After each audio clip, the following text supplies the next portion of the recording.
sahabat Rema yang dikasihi dan mengasihi Tuhan, apa kabar? Jumpa kembali dalam Rema kita kali ini, Jumat 24 April 2026. Saya mengambil judul Sakramen Ekaristi Bersatu dengan Tuhan dan Bersatu dalam Gereja. Sahabat Rema yang terkasih, bacaan Injil yang kita dengar dari Injil Yohanes bab 6 ayat 51 sampai dengan 59 berbicara tentang kesatuan dalam Ekaristi.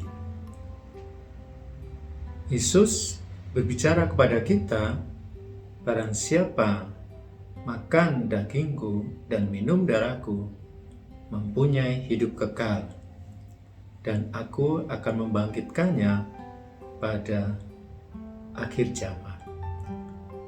Yesus bicara dengan sangat jelas, kita mendengar bahwa tubuhnya adalah makanan yang sesungguhnya, darahnya adalah minuman yang sesungguhnya. Oleh karena itu, saya ingin mengajak kita bersama untuk melihat efek atau dampak dari sakramen Ekaristi bagi kita murid-murid Yesus Kristus. Ekaristi Kudus sejatinya membawa banyak pengaruh, membawa banyak manfaat dalam kehidupan kita sebagai orang beriman Kristiani. Pertama-tama, ketika kita menyambut Ekaristi, menggambarkan kesatuan kita dengan Yesus. Sahabat Rema, tidak ada kesatuan dengan Yesus di bumi ini, di mana kita hidup sekarang ini, yang dinampakkan secara sejati dengan menerima sakramen Maha Kudus, dengan menerima komuni kudus. Namun juga ada pengaruh lain yang entah kita sadari atau tidak, sebenarnya dengan komuni kudus kita juga menampakkan kesatuan dengan gereja, kesatuan dengan gereja universal. Ekaristi meneguhkan kesatuan gereja. Dan manakala kita sebagai insan Kristiani berpartisipasi dalam misa dan menerima Ekaristi, tentu saja kita sebagai pribadi menjaga kesatuan dalam gereja, kesatuan gereja.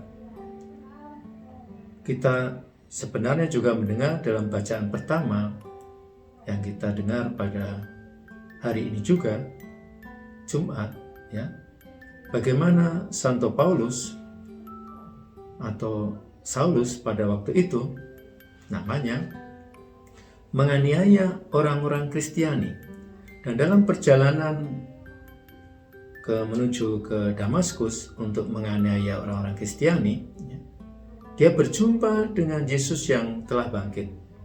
Dan apa yang dikatakan Yesus Kristus yang bangkit kepada Saulus? Saulus, Saulus, mengapa engkau menganiaya aku?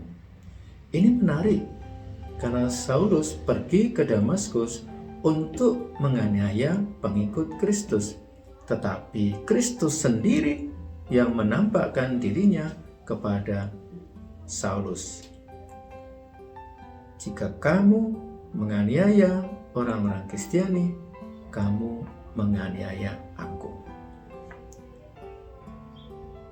Itulah sebabnya Kristus menyatukan dirinya dalam jemaat yang hidup. Ada kesatuan dalam gereja, Kristus sebagai kepala, dan kita adalah anggota-anggota tubuhnya. Ada kesatuan antara Kristus dengan gereja. Dan dampak yang nampak dalam hidup Saulus yang kemudian bernama Paulus ialah ia bertobat dan berbicara tentang gereja sebagai tubuh Kristus. Dan jika saya menerima Kristus dalam komuni kudus, saya juga berarti menjaga kesatuan tubuh mistik Kristus yang adalah gereja. Paus kita yang sekarang, Paus Leo yang ke-14, mempunyai tema kepausan yang berasal dari khotbah Santo Agustin. Paus ke-14 mempunyai tema Inio Uno, yang berarti dalam Dia, dalam Kristus, kita adalah satu.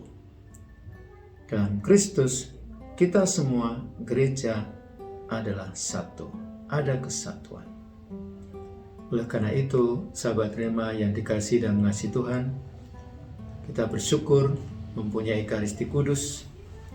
Kita ingin menampakkan bahwa melalui Ekaristi kita disemangati, dijiwai, dan juga diberkati oleh Kristus untuk menjaga kesatuan hidup kita dalam iman, juga kesatuan dalam gereja.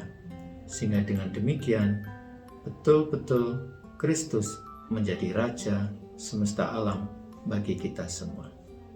Sahabat Rema yang terkasih dalam Kristus, semoga Tuhan memberkati Anda semua, Bapa dan Putra dan Roh Kudus. Amin. Keluarga Kudus, doakanlah kami. Amin.